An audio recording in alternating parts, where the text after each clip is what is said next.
Hello, welcome to the Khan Life Studies.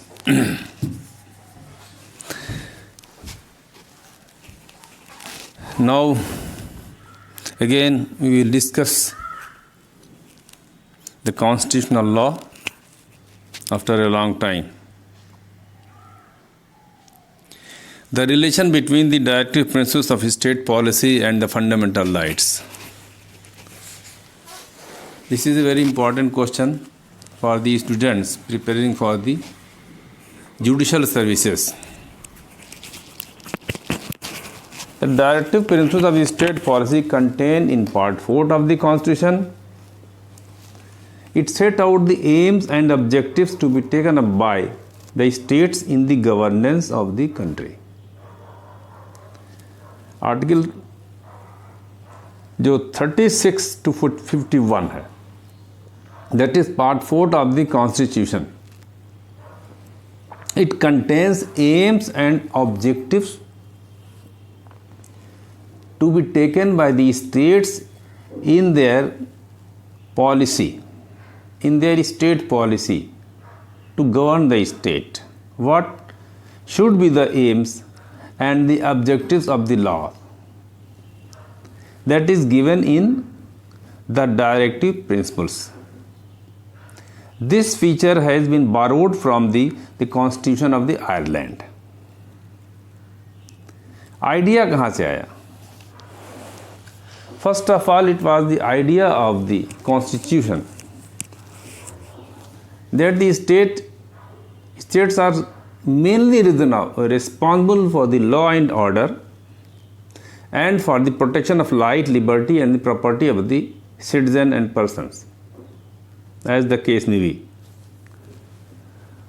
Now, when the Constitution was adopted, the era of welfare state started.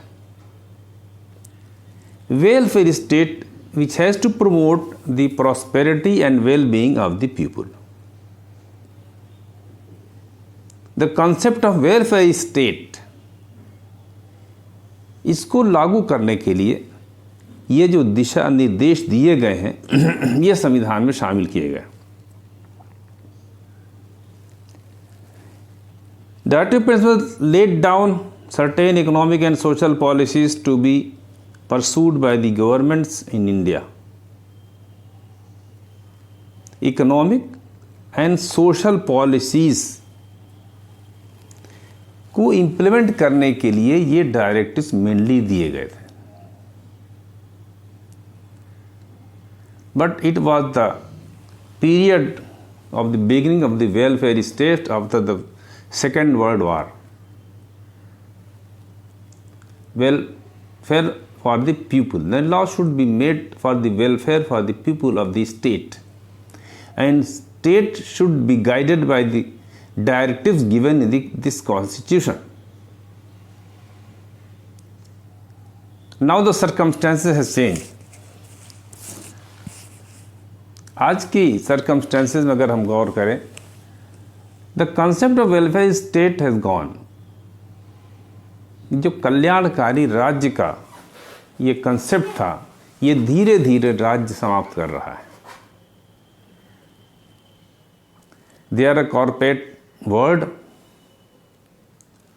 Corporates के प्रभाव में policies बन रही हैं. Globally loss, profit and loss को देखते हुए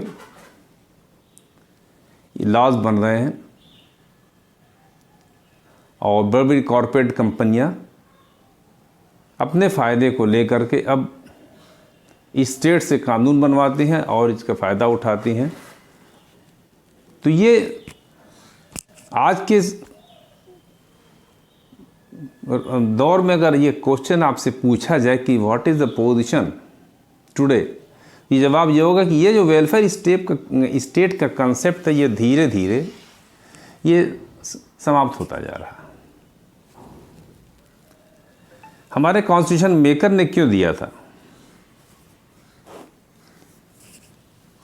इन्होंने ये दिया था कि ये प्रिंसिपल हम ऐसे दे रहे हैं कि ये कल्याणकारी राज्य, जो हमारा देश जो कल्याणकारी राज्य होगा, लोगों की वेलफेयर का काम करेगा, तो उसकी आर्थिक पॉलिसी क्या होगी, उसकी सामाजिक पॉलिसी क्या होगी, इसको निर्देशित करने के लिए इस सिलसिले में जो गाइडेंस दिया गया था वो डायरेक्टिव प्रिंसिपल में दिया गया था। डायरेक्टिव प्रिंसिपल और फंडामेंटल राइट के रिलेशंस को लेकर के बहुत से केसेस हुए, जिसको हम बस डिस्कस करेंगे कि अब तक सुप्रीम कोर्ट ने इन दोनों के रिलेशन को लेकर के क्या कहा है। जैसे कि सेक्शन 37 क्या कहता है। 37 संविधान का ये अनुच्छेद 37 ये कहता है, the provisions contained in the part 4 shall not be enforceable but the principles therein contained are nevertheless fundamentals in the governance of the country, and it shall be the duty of the state to apply these principles in making laws. जैसा कि हमने पहले आपको बताया कि इस दिशा निर्देशों का उद्देश्य ही यही था कि जो कल्याणकारी राज्य है उसे बनाने के लिए आपकी आर्थिक नीति, सामाजिक नीति यानी economic policy and social policy क्या होगी, उसके गाइडेंस के लिए ये पार्ट 4 है। तो 37 ये कह रहा है कि इट इज़ क्लियर कि part 4 can not be enforced like wise fundamental rights, but the principles contained nevertheless fundamentals in the governance of the country. यानी गवर्नेंस है, यानी किस दिशा में राज्य चलेगा, उसकी पॉलिसियां क्या होंगी, उसके लिए कहा गया है कि दे आर दी फंडामेंटल्स। ये डायरेक्टिव्स उन नीतियों को निर्धारित करने के लिए फंडामेंटल्स हैं, they are fundamental in the governance of the country, although they are not enforceable. This is the main point of the bone of contention between the fundamental right and the directive principles. कुछ point discuss करते हैं। दोनों के characteristic में number क्या है। Number 1 देखते हैं। First of point number 1, these principles are not justiciable. Not justiciable mean thereby the principles given in the directive can not be enforced by any writ jurisdiction. किसी fundamental right की तरह fundamental right के हनन को रोकने के लिए, directive principle को लागू कराने के लिए किसी प्रकार की कोई रिट में कोई भी नागरिक नहीं जा सकता, because they are made not justiciable. Number 2, दूसरा फीचर जो है, they are fundamental in the governance of the country. It is the duty of the state to apply these principles in making laws. Main purpose इसका ये कि जब राज्य अपनी नीतियाँ बनाएंगे, कानून बनाएंगे, तो इन फंडामेंटल राइट्स को बुनियाद बनाएंगे, इसे बेस बना करके अपने कानून को तैयार करेंगे। They are fundamentals in the governance of the country and the state shall apply these principles in making laws. पहला केस जो इसमें हुआ, state of Madras versus Champakam Dorairajan. State of Madras versus Champakam Dorairajan. अब देखिए इसमें क्या डिसाइड होता है। स्टेट ऑफ मद्रास में सुप्रीम कोर्ट ने क्या हेल्ड किया। It was held that in case of any conflict between fundamental rights and the directive principles, the fundamental rights would prevail. The directive principles of the state policy have to conform and run subsidiary to the part 3rd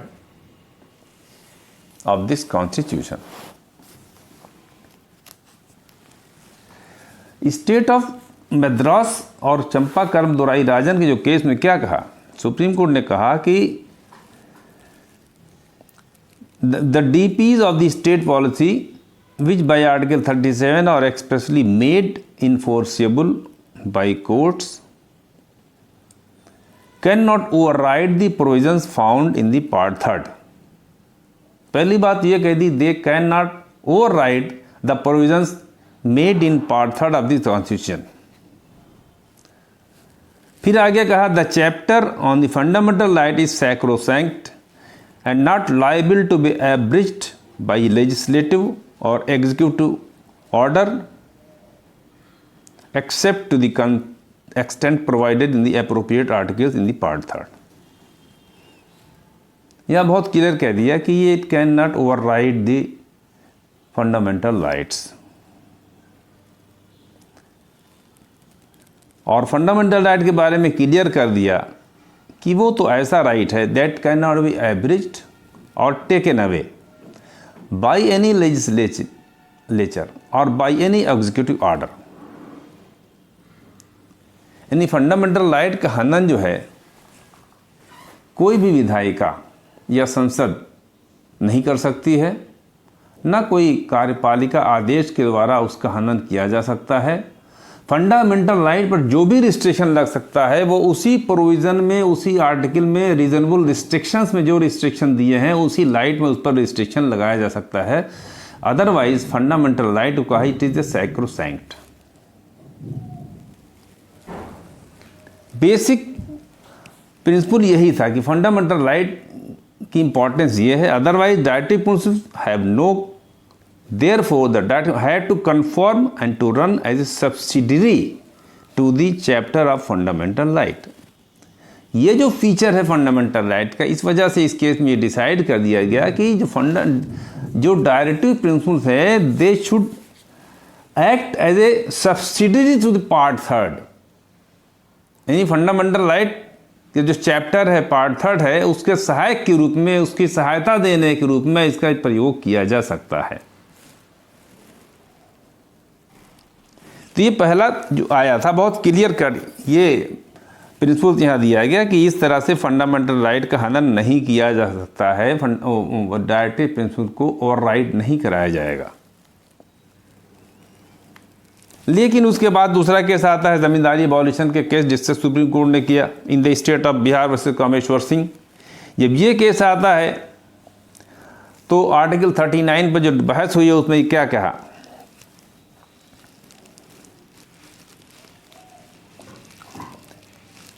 article 31 के बारे में इन्होंने थोड़ा सा latitude दिखाया supreme court ने।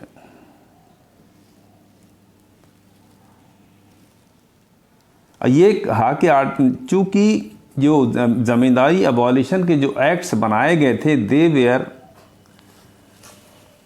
Giving effect to article 39 of the DP.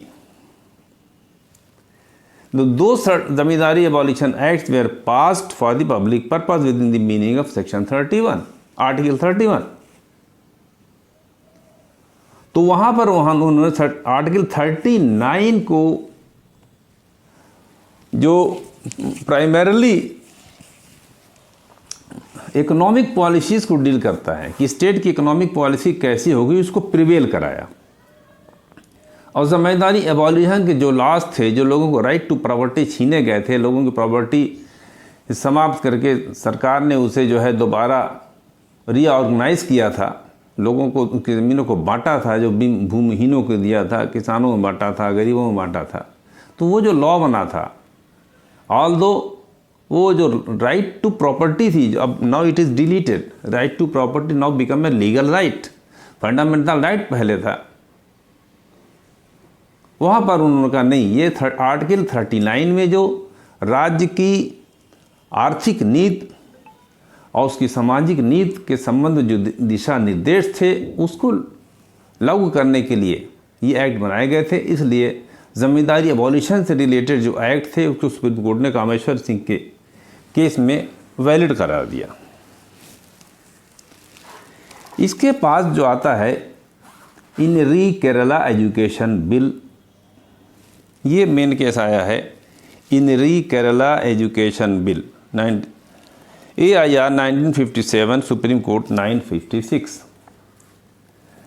AIR 1957 supreme court page number है 956। इसमें क्या प्रॉब्लम आया? इन द री केरला एजुकेशन बिल, यहाँ पर फिर सुप्रीम कोर्ट ने कहा कि the directive principal can not override the fundamental right, nevertheless in determining the scope and the ambit of fundamental rights the court may not entirely ignore the directive principal. पहली बात तो जिन्होंने state Madras वाली ली कि ये बात सही है, इट इज़ राइट। क्या कहा कि दो the directive principles can not override the fundamental rights, nevertheless in determining the scope and ambit of fundamental rights the court may not entirely ignore the directives given in the part 4th। Fundamental right को कहा कि इसको override तो नहीं करेगा directive principle, लेकिन what is the scope, fundamental right का क्षेत्र कहाँ तक जाता है, what is the scope and ambit of the fundamental right, the court should not ignore entirely the principles given in the part 4th of the constitution, but it held the principles of harmonious construction and should attempt to give effect to both as much as possible। अब यहाँ पर कह दिया the court should adopt harmonious construction, rule of interpretation दिया कि इन दोनों के बीच में अगर विवाद पड़ा होता है तो यहाँ पर एक इनका सुलझाने के लिए इन दोनों को लिए हारमोनियस कंस्ट्रक्शन ऑफ लॉ को यूज़ करना चाहिए ताकि दोनों ही को ज़्यादा से ज़्यादा प्रभाव दिया जा सके। अपहेल्ड टू गिव द ये क्लियर कह दिया both as much as possible. तो ये हारमोनियस कंस्ट्रक्शन की बात सुप्रीम कोर्ट ने कर दी इन री केरला एजुकेशन बिल 1957। फिर एक केस ला और आता है CB boarding and lodging versus state of Mysore, 1970 का केस है। द सुप्रीम कोर्ट हेल्ड, इसमें सुप्रीम कोर्ट ने क्या किया, सुप्रीम कोर्ट ने इसमें ये केरला के बाद इन्होंने ये जो केस आया है CB बोर्डिंग का, उसमें ये डिसाइड कर दिया कि it did not see any conflict on the whole between provisions contain in part 3rd and part 4th of the constitution and that they are complementary and supplementary to each other. अब यहाँ कह दिया कि हम part 3rd and part 4th of the constitution में कोई हम टकराव नहीं देखते। It did not see any conflict between the fundamental right and between the directive principles। कहते हैं they are complementary and supplementary। ये बात पहले भी कही थी, फर्स्ट केस जो हुआ था चंपाकरम दोराई राजन में कि डायरेक्टिव प्रिंसिपल को must work as a subsidiary, वहाँ तो कहा था they must act as a subsidiary to the part 3rd। यहाँ कह दिया नहीं, two are complementary and supplementary to each other। Next the main case आता है in Keshavananda Bharati state of Kerala. ये मेन केस आया है केशवानंद भारती। केशवानंद भारती के केस में क्या डिसाइड हुआ, ये है AIR 1973 supreme court, page number note कीजिए 1461। केशवानंद भारती का केस जब आता है तो सुप्रीम कोर्ट क्या कहता है, जो प्रिंसिपल लेट डाउन किया है, ये कहा है कि fundamental rights and directive principles aim at the same goal, they act at the same goal of bringing about is social devolution and establishment of a welfare state, and they can be interpreted and applied together. अब यहाँ पर ये कह दिया कि जो directives है and the fundamental rights है, इनका एम क्या है? To bringing a social devolution, एक सामाजिक जो रेवोल्यूशन है समाज में वो लाना है, and the establishment of the welfare state, जो पहले हमने आपको बताई थी कि इस्टेब्लिशमेंट ऑफ वेलफेयर स्टेट, कल्याणकारी राज्य की स्थापना करना, दोनों का ही उद्देश्य है। And they can be interpreted and applied together, वही बात इन्होंने दोहरा दी जो सीबी बोर्डिंग में कही थी कि they are complementary and supplementary to each other. ये लैंग्वेज यूज़ किया है कि इसका दोनों का उद्देश्य एक वेलफेयर स्टेट बनाना है और दोनों को हम लागू कर सकते हैं एक साथ, क्योंकि एक दूसरे के कॉम्प्लीमेंट करते हैं, एक दूसरे को ये सप्लीमेंट करते हैं। ये केशवानंद भारती का केस में ये पहली बात कही गई। आगे और भी डिसाइड भी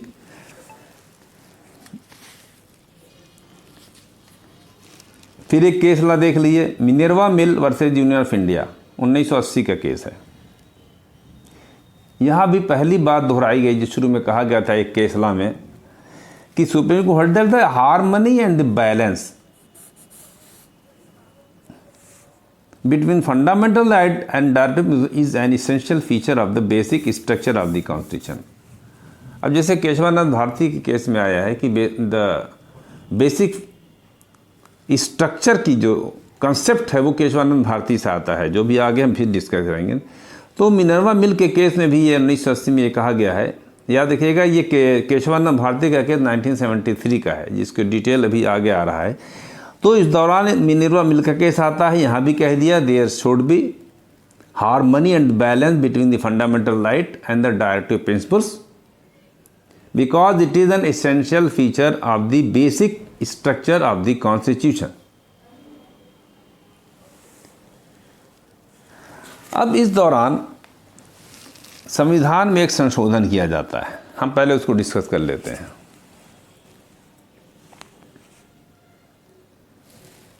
article 31C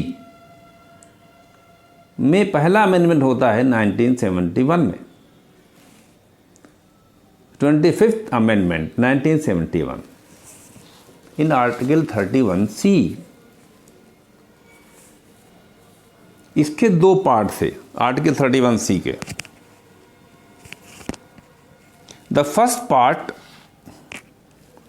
of Article 31C provides that no law which is intended to give effect to the directive principles contained in Article 39 B and C shall be deemed to be void on the ground that it is inconsistent with or takes away or abridges any of the rights conferred by Article 14 or Article 19। इसको ध्यान से सुनिएगा कि 71 में जो amendment हुआ था article 31 में, उसमें दो पार्ट थे। पहला पार्ट में ये कह दिया गया कि no law which is intended to give effect the directive principles contained in Article 39B and Article 39C shall be void on the ground that it is inconsistent or takes away or abridges any of the rights conferred by Part 3rd of this Constitution। पहली part इन्होंने ये clear कह दी कि अनुच्छेद 39B और C में दिए गए जो निर्देश हैं उसको प्रभाव देने के लिए यदि कोई कानून बनाया जाता है तो इस आधार पर वो वॉइड नहीं होगा, शून्य नहीं होगा कि वो फंडामेंटल राइट में फंडामेंटल राइट के चैप्टर में दिए गए आर्टिकल 14 और आर्टिकल 19 में जो स्वतंत्रता के अधिकार हैं, आर्टिकल 14 और आर्टिकल 19 में जो फंडामेंटल राइट दिए गए हैं उसको छीनता है या उसको एब्रिज करता है, तोड़ता है, उसमें कमी करता है। यानी आर्टिकल 39 बी एंड सी जो स्टेट की इकोनॉमिक एंड सोशल पॉलिसी के बारे में गाइडेंस दिया गया है, अगर उसको इफेक्ट देने के लिए, उसको प्रभावी बनाने के लिए यदि कोई कानून बनाया जाता है, तो अगर वो कानून अनुच्छेद 14 और अनुच्छेद 19, आर्टिकल 14 और आर्टिकल 19 में दिए गए फंडामेंटल राइट में कोई कमी करता है, जो उसे ख़त्म करता है, तो इस ऑन दिस बेसिस ऐसा कोई कानून शून्य नहीं माना जाएगा। ओके, ये तो ये इन्होंने इसको लिमिट किया आर्टिकल 39 बी एंड सी तक। लेकिन इसमें एक दूसरा चैप्टर और हो गया, दूसरा पार्ट आ गया, सेकेंड पार्ट भी था। वो क्या था? No law containing or declaring that it is for giving effect to such policy can be called in question on the ground that it does not in fact give effect to such policy. It was held to be invalid. Why? It bars the judicial scrutiny of such laws. पहली बात तो कह दिया कि ऐसा कानून इस आधार पर जो है शून्य नहीं होगा कि अनुच्छेद 14 अनुच्छेद 19 के में जो फंडामेंटल राइट है उसको छीनता है या उसमें कोई कमी करता है। इस आधार पर हम ऐसे कानून को वाइड घोषित नहीं कर सकते।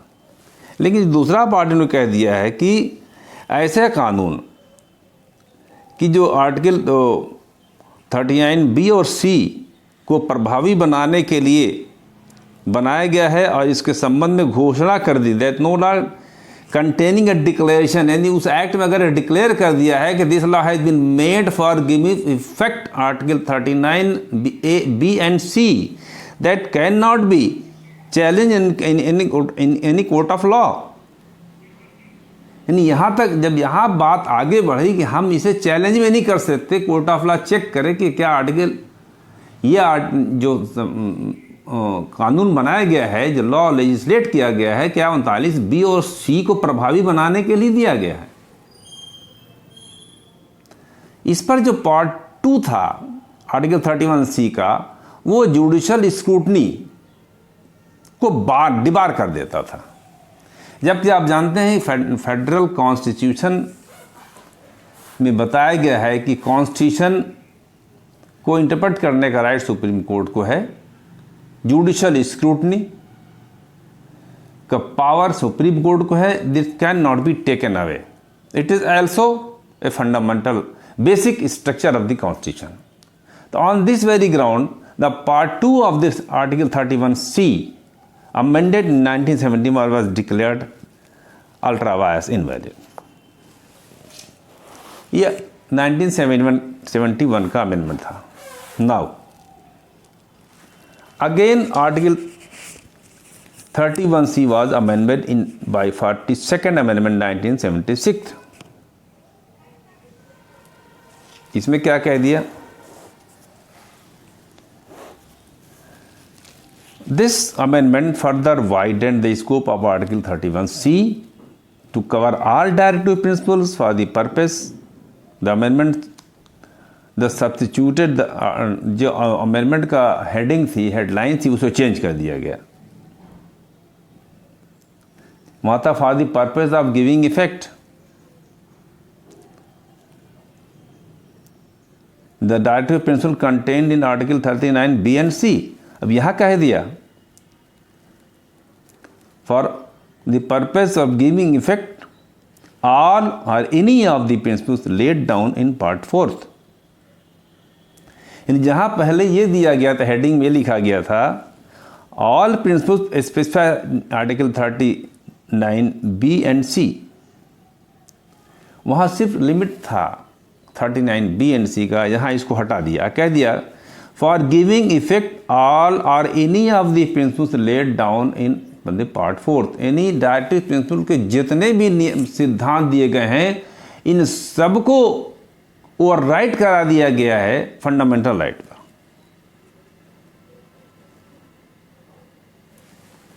तो जहाँ तक 25वां संशोधन था वो लिमिटेड था 39B और C तक।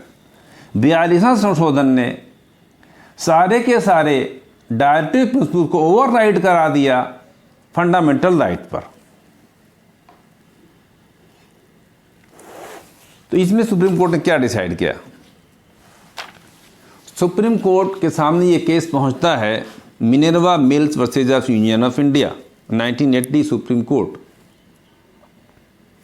पेज नंबर है 1789। ये इसका पेज नंबर था। This amendment was challenge. The Supreme Court by 4-1 majority struck down Article 31C as amended by the 42nd Amendment as unconstitutional on the ground that it destroys the basic feature of the Constitution. Supreme court ने कहा कि article 37 जैसा कि 42nd amendment 42वें संशोधन के द्वारा संशोधित किया गया है, ये संशोधन ये अल्ट्रा वायरस है। It destroys the basic structure of the Constitution. Supreme court ने यहां तक हेल्ड कर दिया, it is beyond amending power of the Parliament and void. It destroys the basic feature of the Constitution by total exclusion of challenging to any law on the ground of it is inconsistent with or took away or abridged any of the rights conferred by Article 14 और 19 of the constitution. ये basic structure ही कुछ destroy कर देता है कि directive principal की बहाने से आप कोई भी ऐसा कानून बना दीजिए और उससे आर्टिकल 14 और 19 जो बहुत मेन इंपॉर्टेंट है, समता का अधिकार, स्वतंत्रता का अधिकार, इन दोनों को छीन लीजिए। तो ये जो बुनियादी बेसिक फंडामेंटल राइट है, इसको आप वो टोटली डिस्ट्रॉय कर देंगे और इसको सुप्रीम ने कहा it destroy the basic structure of the constitution. The court held that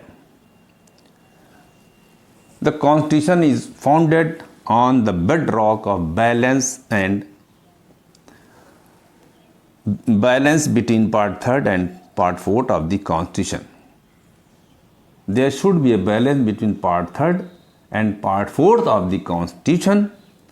To give absolute primacy to one over the other is to disturb the harmony of the Constitution, which is the essential feature of the basic structure. तो ये बहुत important था 31C as amended by Parliament in 1976। तो इस पर बहुत important case लाया है, जिसे हमने कहा कि वो क्या है, केशवानंद भारती का लीडिंग केस है।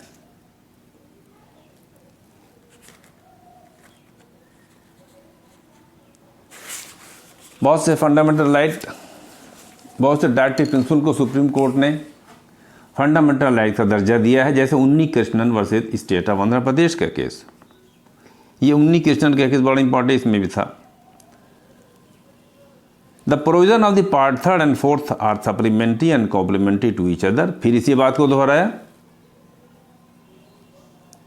The fundamental rights are a mean to achieve the goal indicated in part 4th। उन्नी कृष्णन के केस में कोर्ट ने क्या कह दिया, the directive principle contained in article 45 has been raised to the status of fundamental right. पहले जो चीज आर्टिकल 45 में थी उसमें क्या था कि राज्य कोशिश करेगा 6 वर्ष से 14 वर्ष के बच्चों को फ्री शिक्षा देने के लिए, पहले ये डायरेक्टिव प्रिंसिपल में था। अब सुप्रीम कोर्ट ने कह दिया कि it is a fundamental right of the children ageing from 6 to 14 years. So therefore the Supreme Court has raised the status of fundamental right. The directive principles has been raised up to the fundamental right. Now the constitution has been amended and it has been made fundamental right for the children from age 6 to 14 for free and compulsory education. That is now become fundamental right. In the Ranveer Singh versus Union of India, it was decided equal pay for the equal work has been held to be fundamental right.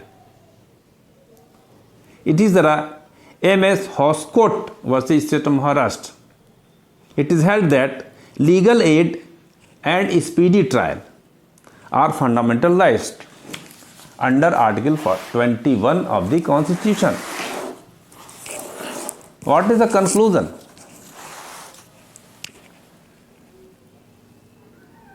Conclusion हम जब अगर लिखने बैठेंगे तो जैसे कि I have concluded that संविधान में ये जो प्रोविज़न किए गए हैं कि नीति निर्देशक तत्व डायरेक्टिव प्रिंसिपल जो है ये जस्टिसेबल नहीं है, न्यायालय के द्वारा किसी रिट याचिका के द्वारा न्यायालय में जाके लागू नहीं कराया सकते हैं। लेकिन ये साथ साथ आप आवश्यक है जो अनुच्छेद 37 में कहा गया है कि देश के शासन के मूल आधार हैं और राज्यों को अपनी विधियां बनाने में इन सिद्धांतों को लागू करना होगा। और जो नेक्स्ट पॉइंट जो इसमें से निकलता है वो ये है कि संविधान और अदर कानूनों को जब न्यायालय निर्वचन करेगा, जब भी इंटरप्रेट करेगा, तो इंटरप्रेट करने के लिए उसे निर्देशक तत्वों को देखना चाहिए। In the light of directive principle इस कॉन्स्टिट्यूशन को इंटरप्रेट किया जाएगा और अंदर का लॉस को भी इंटरप्रेट किया जाएगा। यानी क्या जो लॉ बनाया गया है वो किसी दिशा निर्देशों को प्रभावी करने के लिए है, ये इस लाइट में ज़रूर देखना चाहिए। इसके अलावा फिर एक बात और इम्पॉर्टेंट जान लीजिए कि आर्टिकल 19 सब क्लास 2 में रीजनेबल रिस्ट्रिक्शंस दिए गए हैं कि आर्टिकल 19 सब क्लास 1 में जो फंडामेंटल राइट्स दिए गए हैं, राइट टू लिबर्टी, जो 6 फ्रीडम है, उन फ्रीडम को आर्टिकल 19 सब क्लास 2 में उसके रिस्ट्रिक्शन दिए गए हैं कि किन किन आधारों पर इन पर प्रतिबंध लगाया जा सकता है। तो इसी तरह अगर कोई फ्रीडम पर, किसी स्वतंत्रता पर कोई प्रतिबंध लगाया गया है तो एज ए रीजनेबल रिस्ट्रिक्शंस को भी देखने के लिए उस पर निर्णय करने के पहले न्यायालय को डायरेक्टिव प्रिंसिपल्स की लाइट में उन रिस्ट्रिक्शन को देखना पड़ेगा। यहां पर भी कि they are reasonable or not reasonable, meaning thereby कि अगर वो प्रतिबंध ऐसे हैं जो किसी दिशा निर्देशों को अनुपालन में लगाए जा रहे हैं तो न्यायालय ये निर्देशित कर सकता है कि ये प्रतिबंध युक्त हैं, अन्यथा ऐसे रिस्ट्रिक्शन युक्त यानी रीजनेबल नहीं माने जाएंगे। तो इस तरह देख रहे हैं कि in the interpretation of the statutes, in the interpretation of the constitution, or in deciding the reasonableness of the restrictions on the fundamental rights, ये 2-3 पॉइंट ऐसे हैं कि इनको डिसाइड करने में न्यायालय को डायरेक्टिव प्रिंसिपल्स में जो सिद्धांत दिए गए हैं उसको भी ध्यान में रखना होगा। तो ये क्लास आपका लंबा हो गया, लेकिन ये बहुत ही इम्पोर्टेंट क्वेश्चन है। ये इसको आपको तैयार करना अपने फुल क्वेश्चन के लिए, दैट इज़ इम्पॉर्टेंट। इसमें जो केस ला दिए गए हैं ये प्री की परीक्षाओं के लिए, प्रारंभिक परीक्षाओं के लिए इम्पॉर्टेंट है। आई होप कि टॉपिक आपके समझ में आया होगा। आप इसे नोट्स बनाएं और इसकी तैयारी करें। होप कि आपको क्लियरिटी के साथ बात आपकी समझ में आई होगी। इसके बावजूद इससे रिलेटेड कोई क्वेश्चन है तो आप इसे कमेंट में लिख सकते हैं, जो बाद में इस पर आपको कोई भी प्रॉब्लम होगा उसे आपको क्लियर किया जाएगा। Thank you. Khan law studies से जुड़े रहिए। We will discuss now further in this series the criminal laws, criminal procedure and evidence for the purposes of the examination, upcoming examination case, the prosecuting officers. Thank you.